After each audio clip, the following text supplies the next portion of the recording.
Film की शुरुआत में हम मिस्टर वॉन्गफू नाम के एक गार्डियन को देखते हैं जो हमें मिराकुलस जोल्स के बारे में बताता है, जो ऐसे मैजिकल जेम्स थे जिसमें बेशुमार पावर्स थी, और जिस किसी के पास ये मैजिकल जेम्स होगा वो इसके पावर का इस्तेमाल करने का हकदार होगा। और इन सब में सबसे शक्तिशाली और खतरनाक बटरफ्लाई मिराकुलस था, क्योंकि उसमें मौजूद डार्क बटरफ्लाइज किसी पर भी हावी होकर उन्हें शैतान बनाने की ताकत रखते थे, और इस मिराकुलस का किसी भी हाथ में पड़ना बहुत ही विनाशकारी हो सकता था। पर साथ ही इन बुराई का सामना करने के लिए दो गार्डियन मिराकुलस भी थे, जिनका नाम लेडीबग और कैट नोवा मिराकुलस था। लेकिन ये दो मिराकुलस अपने मालिक को खुद ही चुनते हैं जो उसका सही हकदार है, और अगर वो दोनों गार्डियन एक साथ मिल गए तो बुराई का अंत कर सकते थे। इसके बाद हम पेरिस शहर की एक मैरीनेट नाम की लड़की को देखते हैं, जिसका पिता बेकर था और माँ कपड़े की दुकान में काम करती थी। मैरीनेट एक सीधी और शांत स्वभाव की लड़की थी, शायद मुझ पर गई है, लेकिन वो लोगों से दूर ही रहना पसंद करती है, शायद थोड़ा डरती भी है मेरी एक्स की तरह। लेकिन कॉलेज पहुंचते ही वो एक घमंडी और अमीर लड़की क्लोई के स्वेटर को खराब कर देती है गलती से। क्लोई उसका बदला लेने वाली होती है, लेकिन उसका वीडियो बनाते हुए आलिया मैरीनेट को बचा लेती है। कैमरा देखकर क्लोई अपना गुस्सा छिपाते हुए वहाँ से चली जाती है ताकि कोई उसे बुरा ना कहे। मैरीनेट आलिया को शुक्रिया कहती है, लेकिन कॉलेज के किसी भी काम में मैरीनेट का परफॉर्मेंस खराब ही रहता है, जिस वजह से उसे सबके सामने शर्मिंदगी महसूस करनी पड़ती है। तभी क्लोई उससे बदला लेने आ जाती है और मैरीनेट उससे बचने के लिए लाइब्रेरी में छिप जाती है, और वहीं वो एड्रियम नाम के एक लड़के को देखकर उसे एक नजर में ही पसंद करने लगती है। उसे देखने के चक्कर में वहाँ भी गिरती पड़ती रहती है, जिससे उसके भी सामने उसे शर्मिंदगी का सामना करना पड़ता है, और उसकी मदद करने के बाद एड्रियम उसे अनदेखा करके चला जाता है।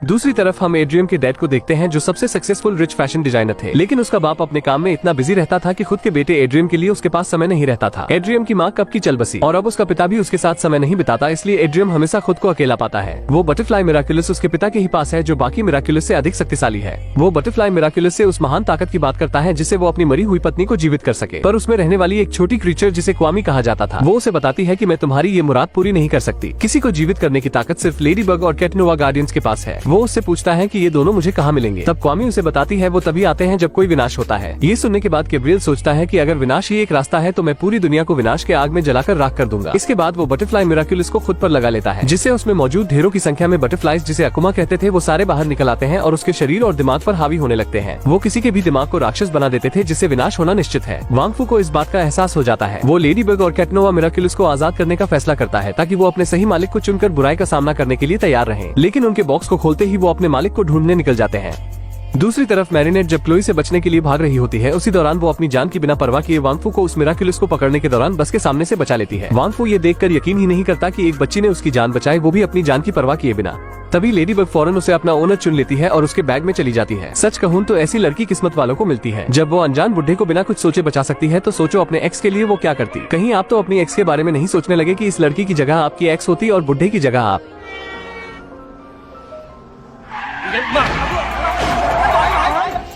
शायद ऐसा हो सकता है क्योंकि हर लड़की के पास इतना अच्छा दिल नहीं होता। दो मिराकुलस से एक मैरीनेट को चुन लेता है और वांगफू भी देख लेता है कि लेडीबग ने उसे ही चुना है, इसलिए वो कहता है तुम्हें दुनिया बचाने के लिए चुना गया है। लेकिन क्लोई को देखकर वो फिर से भागने लगती है और गली में छिपती है और कमरे में गिर जाती है, और वहीं उसे चमकता हुआ वही इयररिंग मिलता है जो उसके बैग में था। लेकिन जैसे ही वो उसे पहनती है कि तभी उसमें मौजूद क्वामी बाहर आ जाती है। मैरीनेट इसे पहली बार देखकर डर जाती है और चिल्लाने लगती है, लेकिन वो क्वामी उसे समझाती है और अपने बारे में बताती है। इसके बाद वो क्वामी मैरीनेट के शरीर में विलीन हो जाती है, जिससे मैरीनेट एक लेडीबग के रूप में बदल जाती है। दूसरी तरफ हम गैब्रियल द्वारा भेजी हुई एक अकुमा बटरफ्लाई को देखते हैं, जो एक इंसान के शरीर में समाकर उसके दिमाग को अपने वश में कर लेती है, जिससे वो एक क्रिएचर में बदल जाता है। इधर वो कैटरिंग एड्रियन को अपने ओनर के रूप में चुनता है, और जैसे ही उन्हें क्रिएचर का पता चलता है तो वो दोनों वहाँ पहुँच जाते हैं, और यहाँ वो दोनों हीरोज मिलते हैं। वो आपस में मिलकर खुश नहीं होते, लेकिन तभी वहाँ वो क्रिएचर आ जाता है। कैट नोवा को अपनी पावर का एक्सपीरियंस ना होने के कारण वो उसका सामना नहीं कर पाता। वो क्वामी लेडीबग को कैट नोवा की मदद करने के लिए कहती है, लेकिन लेडीबग को भी अपनी पावर का इस्तेमाल करना नहीं आता। लेकिन फिर भी वो दोनों हार नहीं मानते और धीरे धीरे लेडीबग अपनी पावर का इस्तेमाल करना सीख जाती है, और वो तुरंत कैट नोवा को मुसीबत से बचा लेती है, और वो दोनों एक साथ मिलकर उस क्रिएचर को हरा देते हैं और उसमें मौजूद अकुमा बाहर निकल जाती है, जिससे उस इंसान की जान बच जाती है। कैट नोवा की जान बचाने की वजह से वो लेडीबग को पसंद करने लगता है, और दोनों उस अकुमा को देखकर हैरान होते हैं कि ये क्या हो सकता है। तभी वहाँ वांगफू आता है और उनकी काबिलियत और मकसद के बारे में बताता है। वो बताता है कि लेडीबग के पास अपने दिमाग से किसी भी चीज को बनाने की पावर है, और कैट नोवा के पास डिस्ट्रैक्शन की पावर है, यानी कि व्याकुलता और पागलपंती, और बताता है कि दोनों साथ मिलकर हॉक मॉथ नाम के एक पावरफुल विलन का खात्मा करना है। और वहीं इन बटरफ्लाइज अकुमा को लोगों को राक्षस बनाने के लिए रिलीज कर रहा है, भेज रहा है, और ये बताते हुए चला जाता है कि तुम दोनों को साथ मिलकर काम करना होगा। लेकिन लेडीबग कैट नोवा के पागलपंती के कारण उसे छोड़कर चली जाती है, लेकिन कैट नोवा उसे काफी पसंद करने लगता है।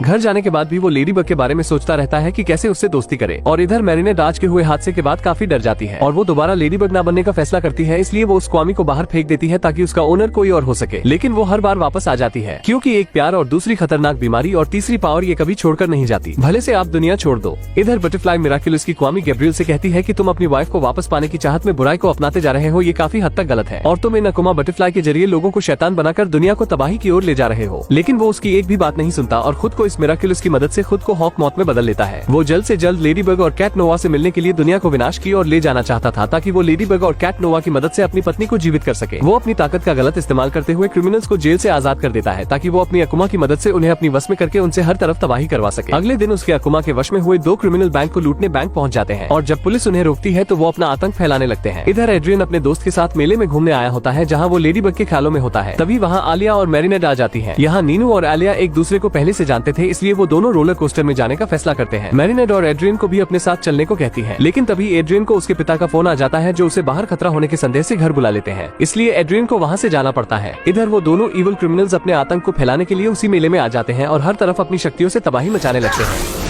लेकिन उनकी तबाही से एक बड़ा झूला जिसे हम आसमानी झूले के नाम से जानते हैं वो अपनी जगह से निकलकर एक चक्के की तरह शहर में चलने लगता है। मैरिनेट को इसका पता चलते ही वो लेडी बग का रूप ले लेती है, लेकिन वो क्रिमिनल्स रबर टॉय को एक जायंट मॉन्स्टर में बदल देते हैं। तभी लेडी बग की मदद के लिए कैट नोवा भी आ जाता है और वहाँ दोनों साथ मिलकर सभी का सामना करते हैं। उन्हें पता चलता है कि अगर वो एक साथ मिलकर इनका मुकाबला करेंगे तो वो किसी को भी हरा सकते हैं। इसके बाद वो क्रिमिनल्स फेरस व्हील्स और रोलर कोस्टर में बैठे लोगों को मारने की कोशिश करते हैं, जिसमें क्लोई भी मौजूद होती है। लेकिन लेडी बग और कैट नोवा भी एक साथ मिलकर उनकी हर कोशिशों को नाकामयाब करने की पूरी कोशिश करते हैं और ऐसा ही होता है। लेडी बग सभी को बचा लेती है और कैट नोवा क्रिमिनल्स का सामना कर रहा था कि तभी उसकी मदद के लिए लेडी बग आती है और वो दोनों मिलकर उन क्रिमिनल्स को रबर मॉन्स्टर के ऊपर फेंक देते हैं, जिससे वो मॉन्स्टर एक नुकीली चीज से टकराकर फट जाता है और वो क्वामी भी क्रिमिनल्स के शरीर से निकलकर उड़ जाती है। लेकिन वो इन्हें धमकी देकर जाता है कि वो अगली बार किसी पर रहम नहीं खाएगा। सभी लोग कैट नोवा और लेडी बग के काम से बहुत खुश होते हैं और जल्द ही वो दोनों पॉपुलर हो जाते हैं। इस तरह वो दोनों साथ मिलकर अकुमा के वश में हुए लोगों को हराकर उन्हें अकुमा से आजाद कराते थे और हर तरफ से उसकी बुराई को खत्म करने के मिशन में लगे रहते थे। और उनकी बढ़ती पॉपुलैरिटी को देखकर गैब्रियल को बहुत जलन सी होती है। समय के साथ लेडी बग और कैट नोवा अपनी पावर्स का सही इस्तेमाल करने में माहिर हो जाते हैं और साथ ही इस बात को वो किसी को भी नहीं बताते कि वो एक सुपर हीरोज हैं। अब लेडी बग और कैट नोवा एक दूसरे को और भी अच्छे से समझने लगे थे और एड्रियन लेडी बग का साथ पाकर बहुत खुश था।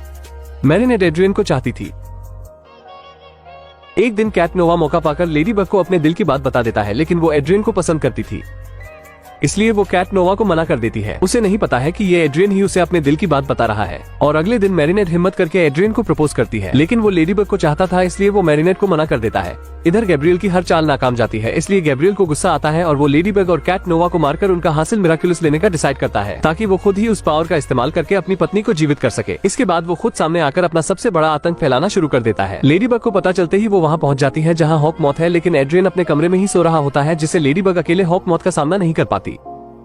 तभी एड्रियन को ये बात पता चलता है तो वो कैट नोवा के रूप में वहाँ पहुँच जाता है और सही वक्त पर आकर लेडी बग को बचा लेता है। लेडी बग को लगता है कि हॉक मॉथ बहुत ही पावरफुल है, वो दोनों इसका सामना नहीं कर सकते। लेकिन कैट नोवा जोश में आकर हॉक मॉथ का सामना करने के लिए अकेले ही उस टावर पर जाने लगता है। लेकिन हॉक मॉथ बहुत ही खतरनाक था, इसलिए उसके एक ही वार से एड्रियन टावर के साथ नीचे पानी में गिर जाता है। लेडी बग उसे बचाने के लिए पानी में कूद जाती है और उसे पानी से बाहर लाती है, लेकिन वो बेहोश था। तभी उनके पास हॉक मॉथ आ जाता है। लेडी बग अकेले ही उसका सामना करने की कोशिश करती है, लेकिन हॉक मॉथ उसे पकड़कर उसका मिराक्युलस रिंग अपना लेता है, जिससे वो और भी ज्यादा पावरफुल हो जाता है और वो कैट नोवा का भी मिराक्युलस रिंग लेने ही वाला था। लेकिन कैट नोवा की हालत देख मैरिनेट मजबूर होती है। कैट नोवा की हालत देख मैरिनेट को अपनी मिराक्युलस का ख्याल आता है, जो उसे वापस से उठने के लिए रिक्वेस्ट करती है और मैरिनेट उसे हॉक मॉथ के हमले से बचा लेती है।